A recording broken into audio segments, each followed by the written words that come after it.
Elena Vasquez was 42 years old when the police found Julian Marsh's body in the private viewing room of Kestrel House, London's most storied auction house, with her fingerprints on the wine glass beside him and her signature on the authentication report for the painting that had, according to toxicology, been laced with the same rare compound that stopped his heart. She hadn't killed him.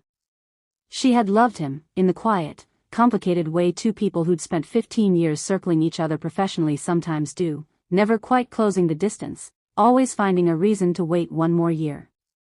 Julian had been the head of old masters at Kestrel House.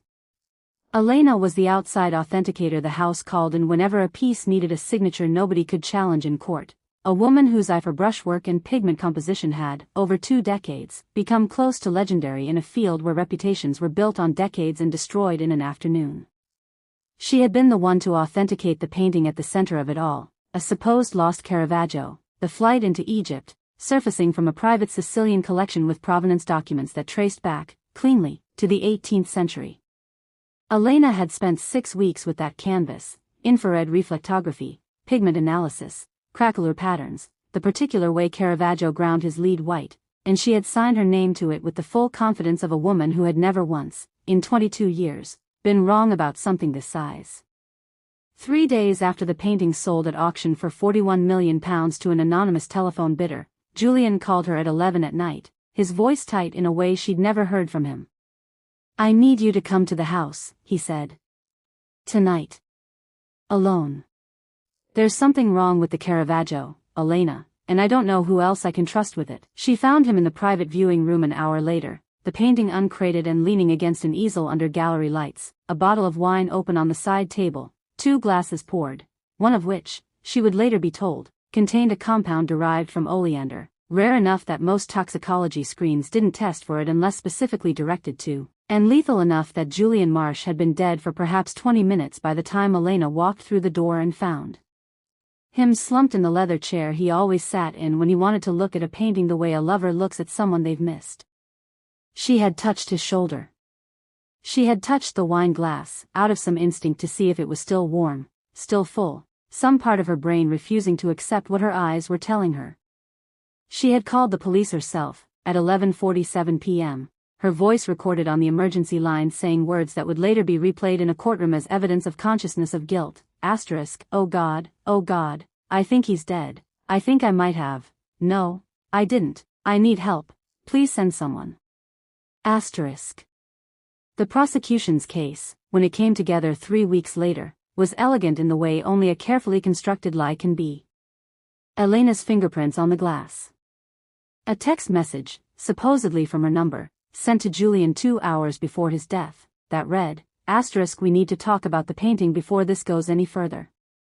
I'll come tonight." Financial records showing a wire transfer of £200,000 into an account in Elena's name 8 months earlier, time suspiciously close to when she'd begun her authentication work, a payment the prosecution argued was a bribe to certify a forgery, and which Julian, the story went, had finally threatened to expose, giving Elena a motive to silence him before he could bring the fraud to the board. Elena sat through her own trial the way a person sits through a car accident happening in slow motion around them, unable to reconcile the version of events being described with the 15 years of quiet, careful trust that had actually existed between her and Julian. She had never sent that text.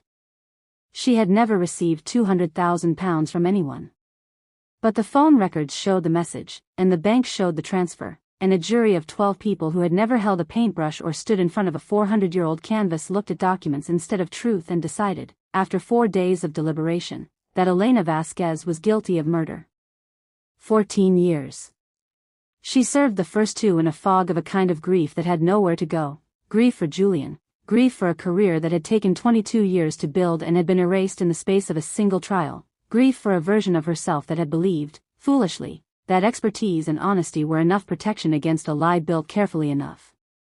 It was a fellow inmate, a sharp, weathered former forensic document examiner named Ottilie Sven, serving time for an unrelated fraud conviction she swore up and down she hadn't committed either, who finally shook Elena out of the fog during her 3rd year. "You keep telling me you didn't do it," Ottilie said one evening, over a chessboard neither of them was really paying attention to. "Fine. I believe you. But sitting here being innocent doesn't get you out. Being smarter than the people who framed you might. What do you actually know how to do? I authenticate paintings, Elena said. I look at brushwork and pigment and I can tell you things about a canvas that most people can't see. That changed the fundamental attribution. Marcus O'Heen, when Elena finally described this to him in a letter during her 9th year, went quiet for 3 weeks before writing back. That varnish, he wrote, is the same anomaly present in at least 4 other, rediscovered, old master paintings that have moved through European auction houses in the last 15 years, all of them authenticated by different experts, all of them selling for enormous sums to buyers who, when I traced ownership deep enough, keep leading back to shell entities registered in Liechtenstein and the Caymans. I believe there is a forgery operation of extraordinary sophistication operating inside the auction world, Elena, and I believe you stumbled onto evidence of it 6 weeks before Julian Marsh died. I think that's why he called you that night. I think somebody made very sure neither of you lived long enough,